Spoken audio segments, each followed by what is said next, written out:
Hey, Brandon. Giorgio.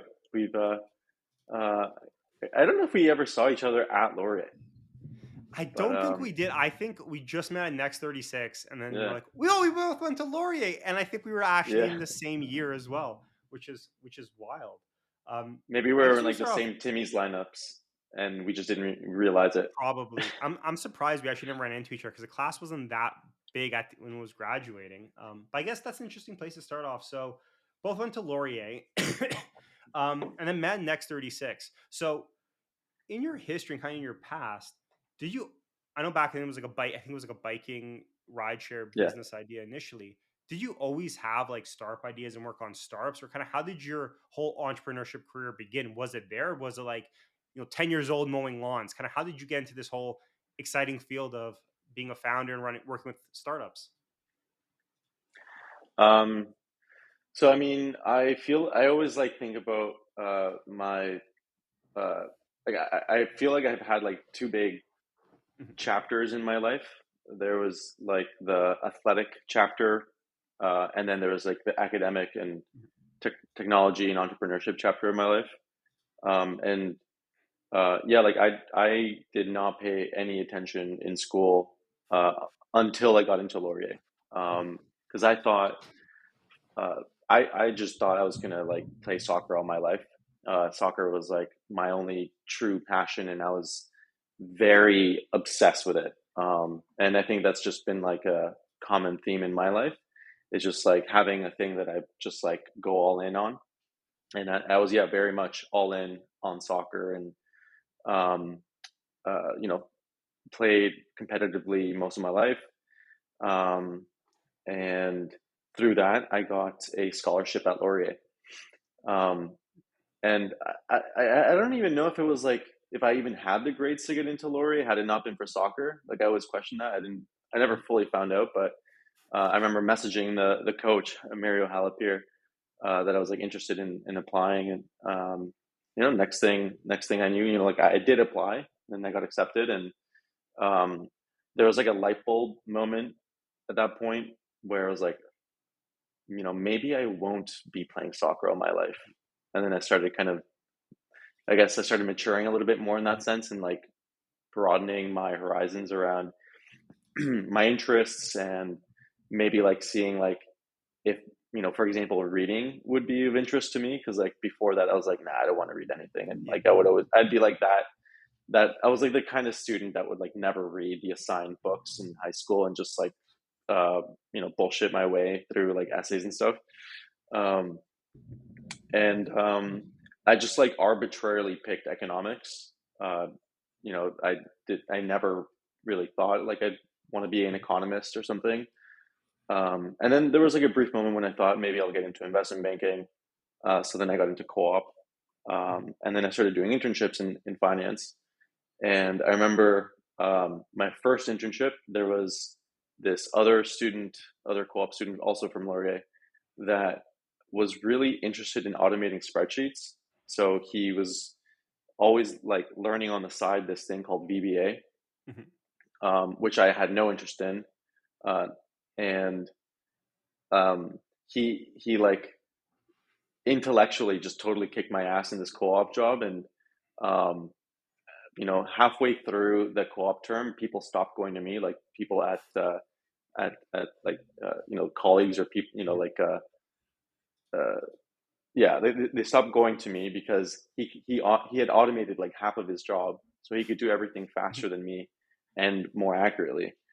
So the competitive nature in me like got to me, and I was like, I can't Sunk allow in. like Yeah. another co-op student to like kick my butt like that. So I Mhm. remember for my second internship, I was like, no, I'm gonna learn VBA, and I'm gonna make sure that I like automate the shit out of my job.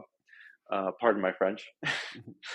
um, and that started like the whole, I think, entrepreneurship journey for me, because once I realized what VBA was, which is just like a programming language for Excel, Mhm. that like blew my mind, like automating things and just seeing like how fast a calculation can run in Excel through Mhm. this VBA language. Yeah, I just totally nerded out. And then I started taking a Harvard class. So there's Mhm, this now I think it's somewhat well known. It's called CS50. mhm, So I ended up taking this free Harvard class online that was an introduction to computer science, and I yeah like completely fell in love with that and ended up finishing it that year. Um, and at the same time, I started doing more.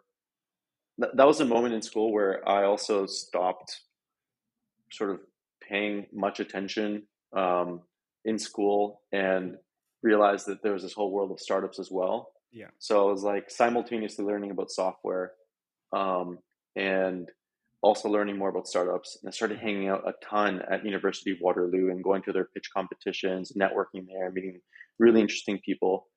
Um, and that's I kind of just kept hanging out around these really interesting people that were my age or that had these like really ambitious ideas around mhm. businesses and revolutionizing industries. And eventually, I think just like hanging out with them for so long. And then I also got a co-op job at a startup too. So my last co-op job was also at a startup. So like all these things sort of like came together where like eventually it was like, why don't I start my own company? Um, and yeah, kind of just went off on a tangent there. I don't No, remember exactly that makes a the lot of question, sense. but Yeah, no, but what's kind of funny about your journey is, saying someone who was, you said initially not that academic, choosing finance, a very academic, like grade heavy career path typically, especially if you get into any investment banking at all. It's always like super mathy, super technical. And then the dev side of things also pretty learning heavy and technical. Most when you talk to people are like, I don't like school. I don't like studying. I become a sales rep where I can just smile and get through it. So it's kind of funny how you bring that up initially when you kind of the career path you took, I would say is very, maybe not like school heavy, but like very learning heavy because it's pretty hard to like make up learning how to program. You kind of have to teach yourself and kind of go through that rigor. But I'm assuming it was, like you said, like that sports background of like, oh, there's a competition. I can get better at something, kind of see progress. Why why do you think like what was interesting to you about the like dev side of things, maybe rather than more of like the businessy and sales side of things? Was it the idea that like you can create something more? Because I always find that interesting. There's always like a shift. Like I almost went the opposite. When I was in school, I took programming from the age of like 12 to when I got to Laurier, gone to school and was like, man, programming's boring. Like, this is not what I want to do. I want to get into more of the business side of things. Do I regret that? Possibly now, looking back at it, but I kind of went the opposite way of most people. So, what do you think made you so interested in like computer science and more of that dev side? Was it the creation aspect? Was it the whole new world? Kind of, it's because it's interesting, but it's also like you takes a lot of learning. Kind of what made you so interested in it though? um, hmm. Part of me wants to say that there's like the little kid in me really enjoys like the puzzles Hmm. of programming. And I like in my childhood I played a lot with Lego, Hmm. and I kind of like think about that like like I wonder if all the Lego I played with made me enjoy programming. Like if there's like some deep part of my brain that Hmm. like goes back to like the Lego pieces coming together and stuff. I think there's some truth to that.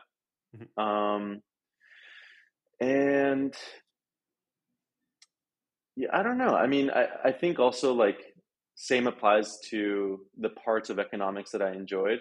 Hmm. Um, like anytime I did apply myself in school, um, the, the the the the classes or challenges that I enjoyed the most were like the logical ones, Yeah. like calculus, all the math around economics and like doing proofs and like the proof Hmm. coming together and it's like, oh, this really complicated thing has just reduced to this tiny formula. I always found myself like really clicking with that. So I think I don't know. There's always been like a part of me that's really enjoyed like the puzzles. Hmm. And to me, programming is just like one big puzzle, and like, when it all comes together, it's really satisfying. That is actually what got me into programming initially, like the ability to create, kind of solve a puzzle. Where I fell off, and I think this was because truthfully I was too cocky when I was younger, thinking like I knew better because I took programming before going to school. I'm like, I don't need to learn this. Failed the exam, pass, fail, final. Really messed with me. But it was just because I didn't know syntax. at all of the language. I think it was Python. I was never programmed Python before, but I had the opposite issue where I found that because in school is like very, I guess because maybe it was in school, it's like very structured, like develop this class, do this one project where I'm like, I want to be creative. I want to go outside the lines. Not very conducive to the education realm, especially, or like school where they're like, you have to do this. This is the result we need. So probably should have stuck with it though, self-teaching a bit. But I guess we had very similar journeys. I stayed more, obviously, I volunteered a lot with Velocity and Communitech at the time, and still do. My mentor actually at Laurier for startups. Um, but then we ended up both on Next 36. So how'd you, like, what made you apply Next 36 and kind of get into it and come with your business idea? Were you working on the idea before the program, I'm assuming, or kind of what was the idea that got you into the program? Right. Well, yeah, like at that point, I had been, I even got to a point where I was taking a class at University of Waterloo.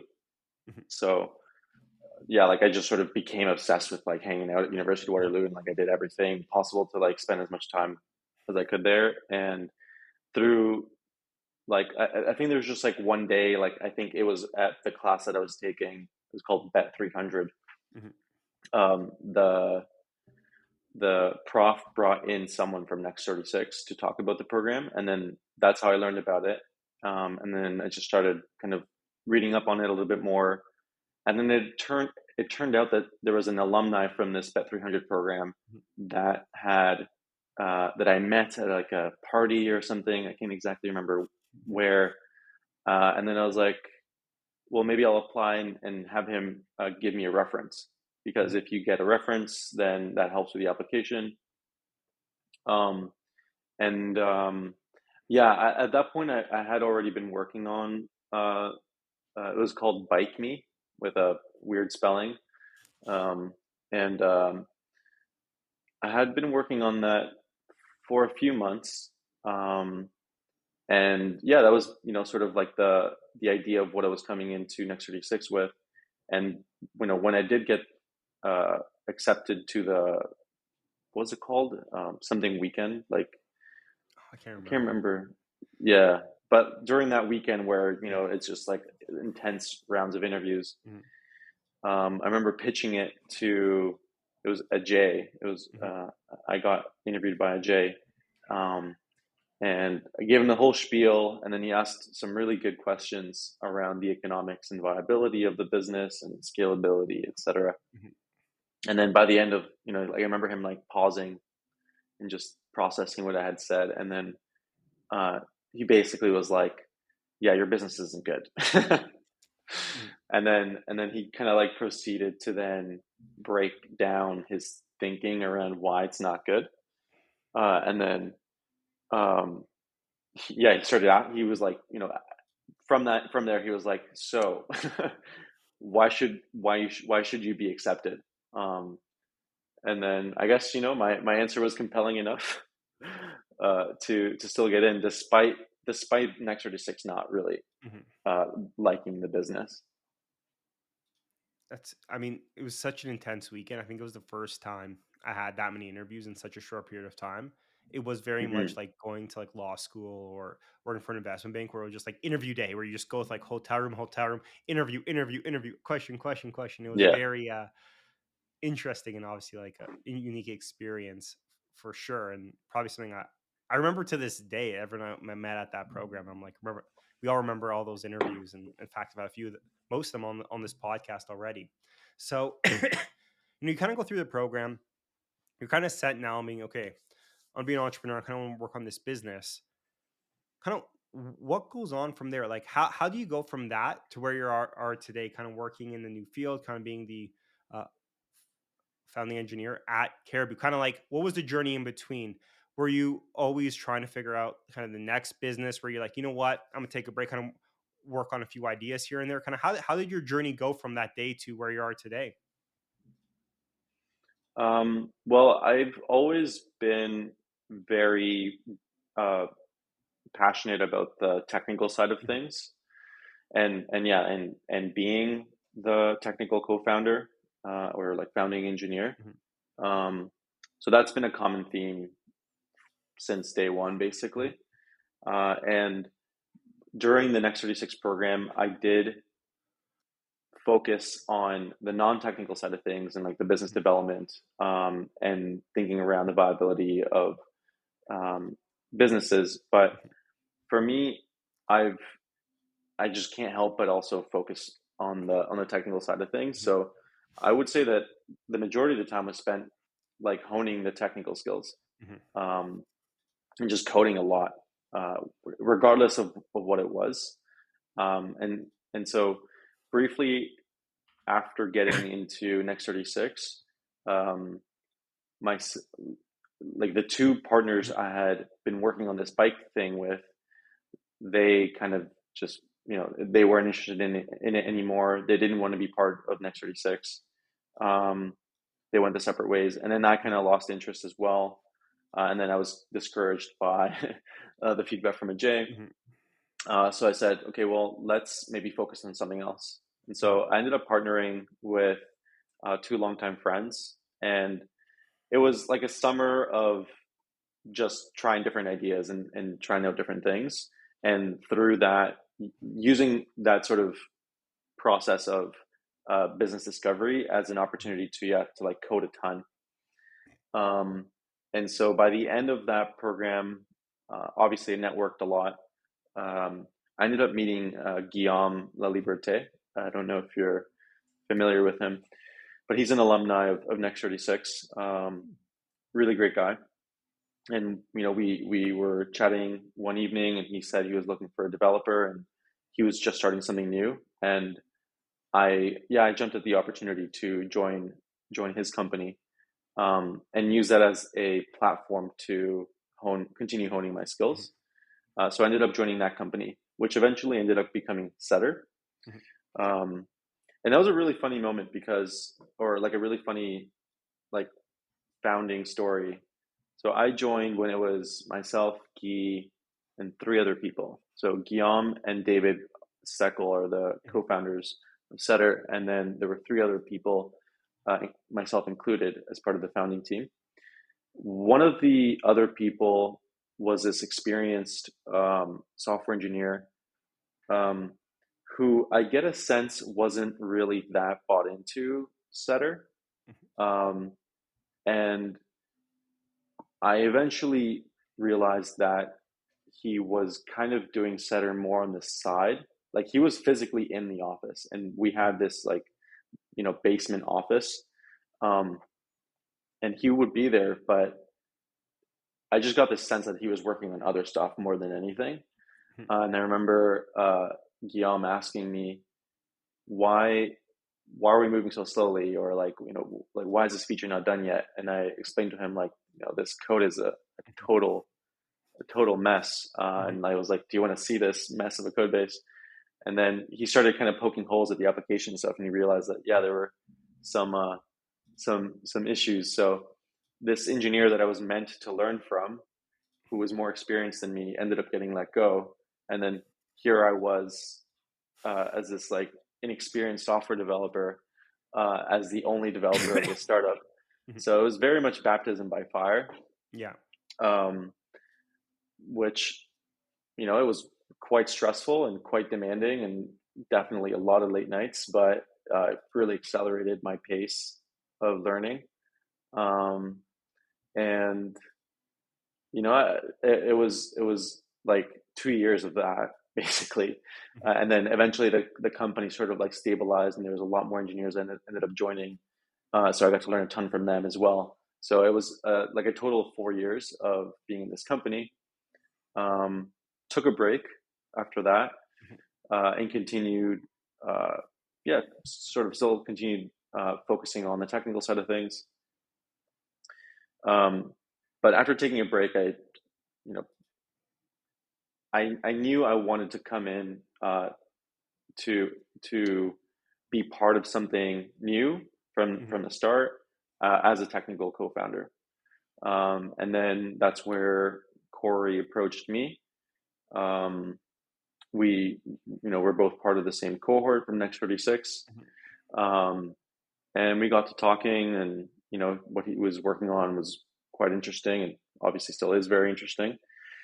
Um, and it yeah turned out to be a really good fit. So we did like a 3 month sort of like contractor trial period, Yeah. and then from there we agreed for me to join as part of the founding team. Um, and so fast forward, so that was in 2021, Mhm. is when I joined, and then yeah, fast forward to today. Our company's always been fully remote, and um, we were able to raise a pre-seed round, and we're working towards a Series A. What a journey. Like you were saying, like it kind of, looking back, it was like such, it's like, oh, it's so simple, learn to love the dev side, join Next 36, work for a company, start a company. It's always like one straight line. But as everyone's, I mean, in the moment, you're like, what the heck's going on? Is this, do I want to do this? It's so much work. Why am I doing? It's always the like, not the panic, but in the moment, you're like, is this worth it all? But then looking back, you're like, oh, it's all simple. Just a straight line. Never a straight line.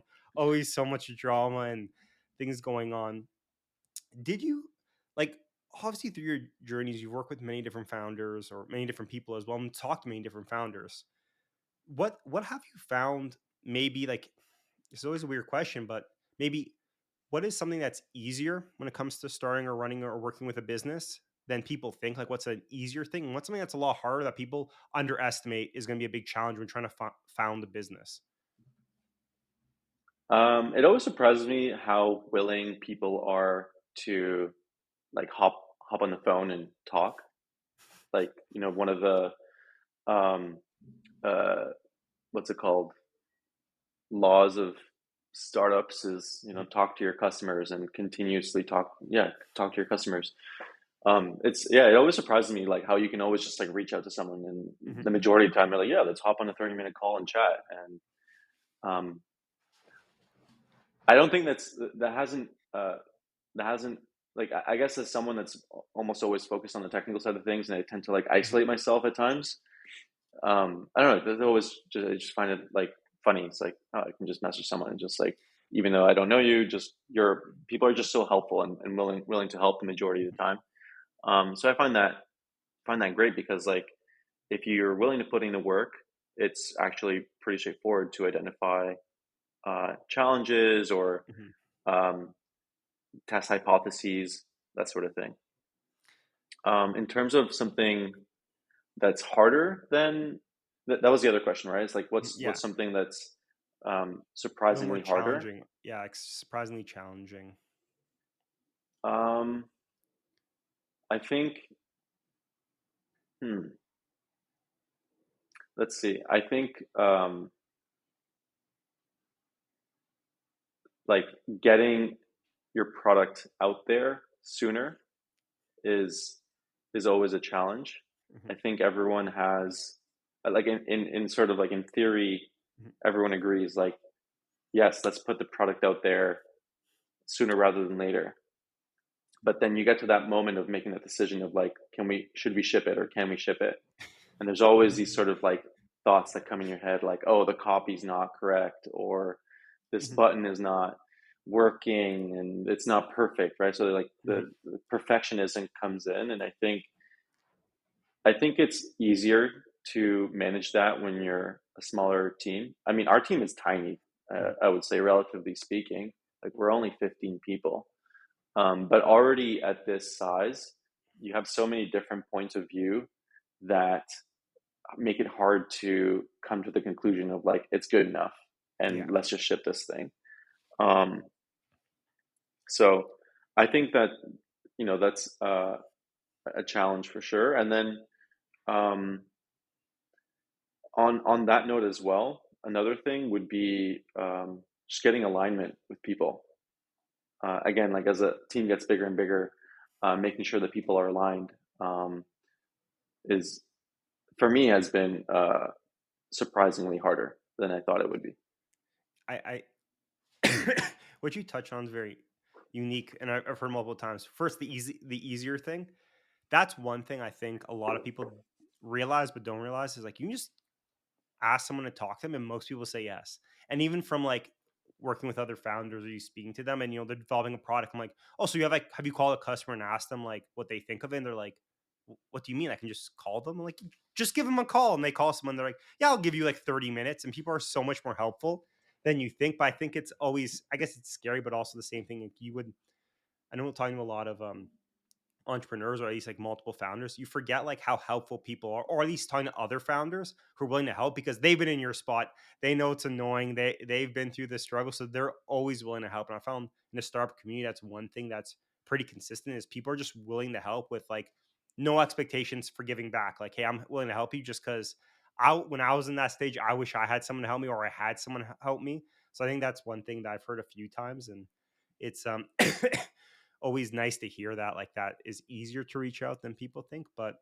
one thing was unique you touched on is like the growing scale and like getting alignment. I remember talking to a founder who was like a team of two, team of three, and he's like, we're talking in private a while ago, and they're like, yeah, like I don't understand this like company culture, mission, vision, values. It's a waste of time. Like you just have to work, work, work. And they got to like 10, 15 employees, and they're like, yeah, I understand the value of this, like setting expectations, developing a value, developing a mission statement. Because I guess kind of what you're saying is like once you have more people, you're not like in a room with three people anymore. Like there's other people who work different hours or part of different teams, and you can't be with them like every minute of the day to be like, this is the reason we're doing this, this is X, Y, and Z.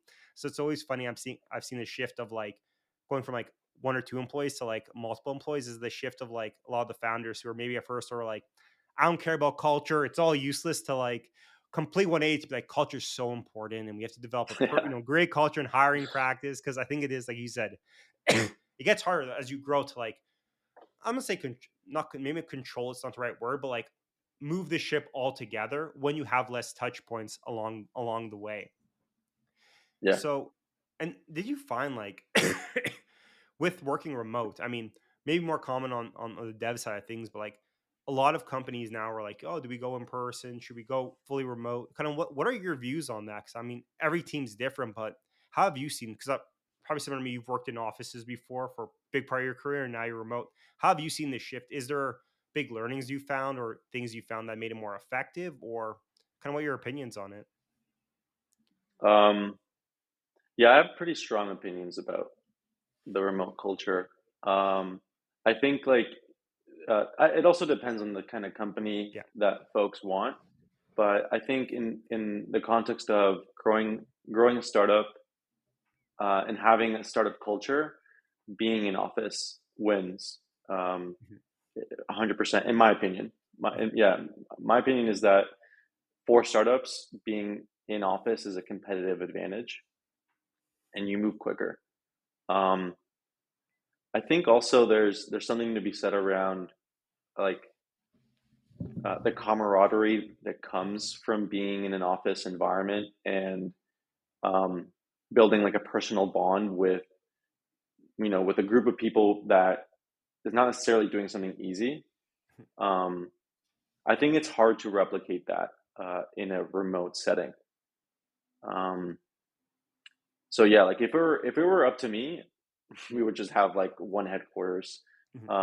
somewhere. So I don't know where, but wherever. And um, I think it's gonna be tough for us to do that. Maybe over a few years, maybe we'll Mhm. move in that direction, and maybe we won't. I'm not entirely sure whether Chris and Corey fully agree on Mhm. that, but um, yeah, I think there's like pros to being remote. I mean, like I'm in Argentina right now, and I'm enjoying Argentina, but I think we would be moving quicker, in all honesty, and we would have better team chemistry if we were all just in an office.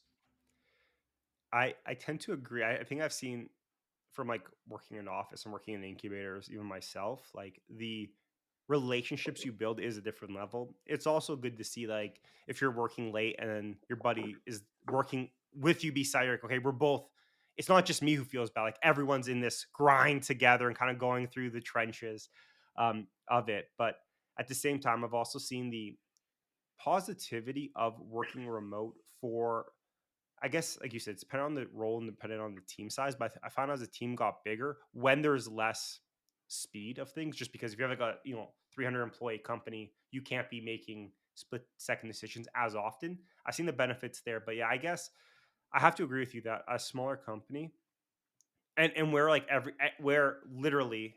like things can change over a week, especially if you're pre-launch. It's like we are this type of application. You talk to 4 customers, you're like, we have pivoted to this now. And I don't think online you can do that same speed of iteration and build those same relationships. But speaking selfishly, it's also nice to be like, I'm just gonna make lunch today. I'm not gonna have to go to a cafeteria. So I guess it is a trade-off, but same thing I've heard has been pretty consistent is like speed in that relationship. No one's really been able to mimic mimic it online. It's completely different. But it would be interesting to see, I guess, as you know, as this becomes more of a standard, how companies adapt, like how new founding teams can you have.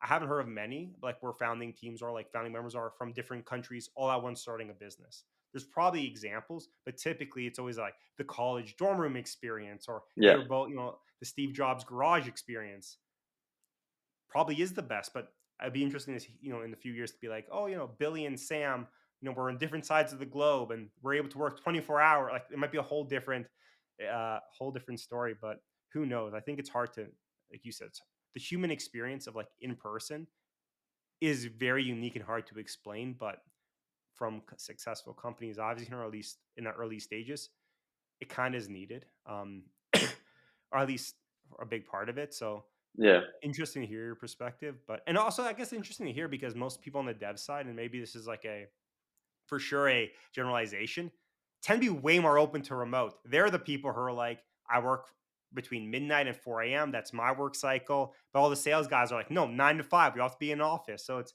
unique to yeah. hear on the other side of it. Typically, it's not like that. I Have think, you? yeah, Yep. there's Okay. also like kind of related to this, like another maybe strong opinion I have is like I think having monocultures. So like almost it's kind of like a I think there's like something to be said around having like a certain level of a, I don't know if I want to use that word, but like basically like monocultures where like monocultures aren't necessarily healthy. Mhm, And there's a lot of um, like rightfully there's a lot of dialogue around mhm, um, having a diverse environment and like allowing for having the opportunity for people to work mhm, remotely because like not everyone has the opportunity to mhm, like come into the office and there's it's not necessarily equitable mhm, for everyone to like be forced to go into an office, which I totally get, but at the same time I think that like when you have these sorts of constraints you end up moving quicker in spite of mhm. things like it maybe not being equitable for everyone. I I think what you're touching on is something I've seen some success in. Is that when you start out, it's not good for long term growth, but good for short term growth. Having everyone have the exact not group think, but like everyone kind of have the same expectations, same standards, or think similarly, so that when it comes to having a decision, it tends to move all in one direction pretty quickly. Like Yeah, if you, that's what you tend to see a lot of founders like come from similar backgrounds, similar experiences. So when it comes like, do you want product A or B? It's like we all agree on B. Let's run with that. And well, I think what the big benefits are is like you said, it's the speed. When there's for better or for worse, you have to think of less alternatives or like when everyone's together and in one spot or has the same mindset towards something, it's a lot easier to get agreeableness. I mean, some diverse opinions are good, but like you don't have as many roadblocks to consider. Um, as you scale yeah, and grow and your market gets bigger, I think that's where it changes, where you have to start considering other customers. But initially, from a lot of successful founding teams, I found it's like you said, it's like you have to kind of have a not kind of unhealthy, but like a very unhealthy focus for the early parts because there's so much you have to do so quickly yeah, to get to a point that you have a working business model, which is very difficult to do a lot of times if done correctly.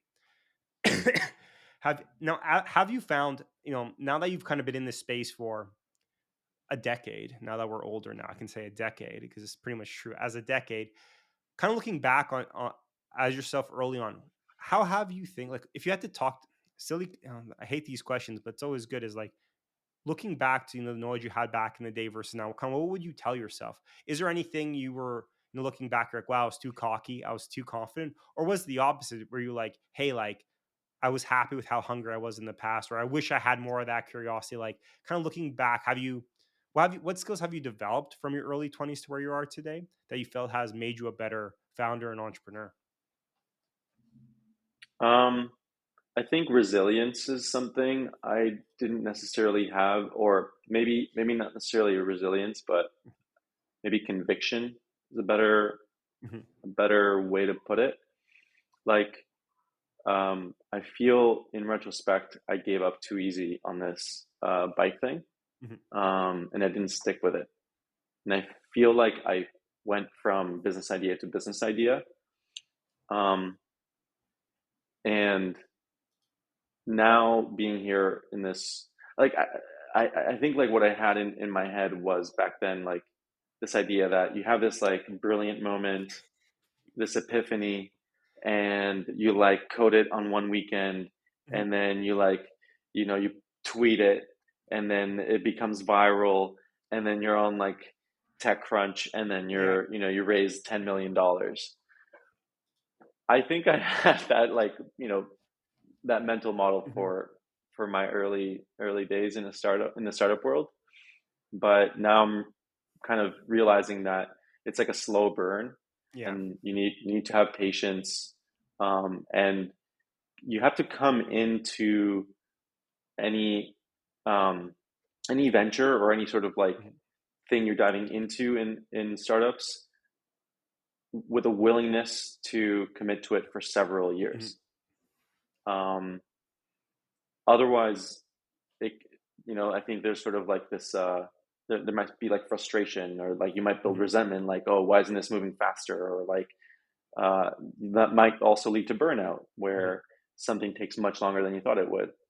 Um, and I think that mental model of just sort of like having patience, and, from day one at Caribou, Hmm. I already came into it with like, okay, I'm going to be here for at least 5 years, Yeah. um, at the very least.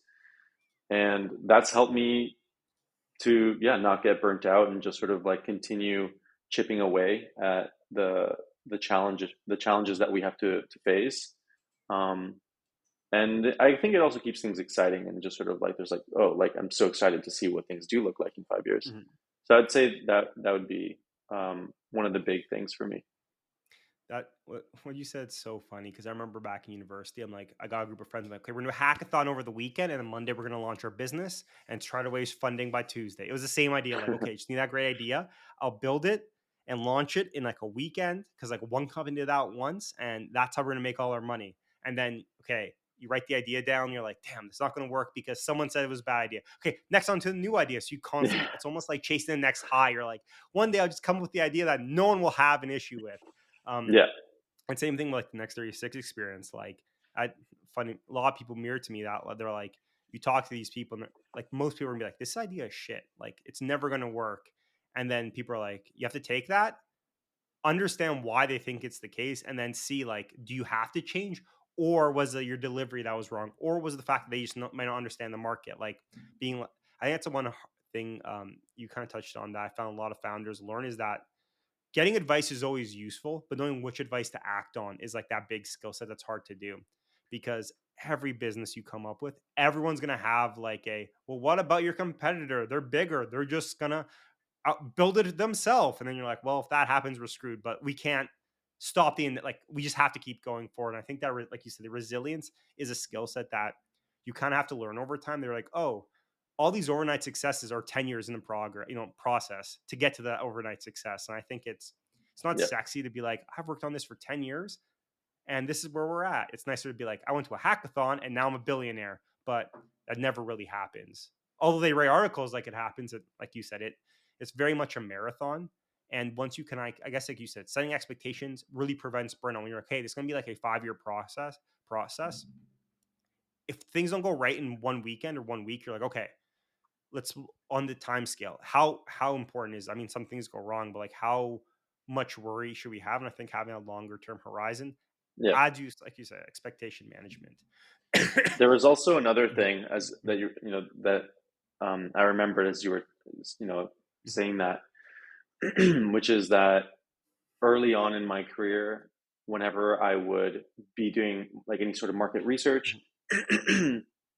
um, when if I would stumble upon a successful company, if I have an idea, and then Mhm. I realize there's a established company already doing something similar, that to me would be a really discouraging thing. Mhm. Whereas now that it's totally the opposite, because in the past I'd be looking to like be the only company, Mhm. and it's just like I'm gonna just find this, I'm gonna create this industry, and I'm gonna be Yeah. the only company. But now I actually get excited if I see a lot of companies in this space, and it's indicative of there being a lot of value there, or like a lot of demand there. Um, so yeah, I would say that's another sort of thing that changed over the years.